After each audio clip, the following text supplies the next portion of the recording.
जय माता दी दोस्तों। माता रानी की स्तुति में समर्पित यह भजन प्रस्तुत कर रही हूँ। अगर आपको यह भजन सुनने में अच्छी लगे तो प्लीज़ लाइक, शेयर और सब्सक्राइब जरूर करें। जय माता दी। शीतला भवानी हे मैया, शीतला छाव दुवरिया, हे मैया शीतला छाव दुवरिया। शीतला भवानी हे मैया, शीतला छाव दुवरिया, हे मैया शीतला छाव दुवरिया। तोहरे दया के मैया और नाही छोर, तोहरे दया के मैया हो और नाही छोर। निमिया के डरिया हे मैया, लागल तोहरे झूलनवा, हे मैया लागल तोहरे झूलनवा। निमिया के डरिया हे मैया, लागल तोहरे झूलनवा, हे मैया तोहरे लागल झूलनवा।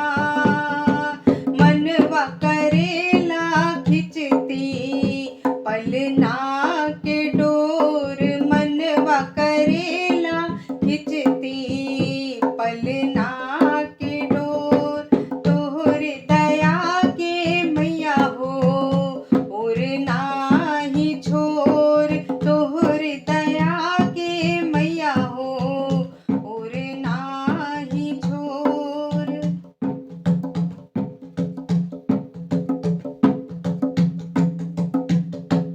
तोहरे दया के अचरवा हे मैया हमके लागल सरवा, हे मैया हमके लागल सरवा।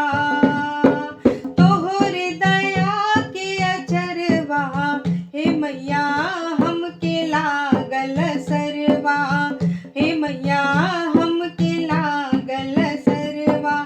हमके बिठाई दिह तू ममता के छाव, हमके बिठाई दिह तू ममता के छाव। तोहरे दया के मैया हो और नाही छोर, तोहरे दया के मैया जी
सेवका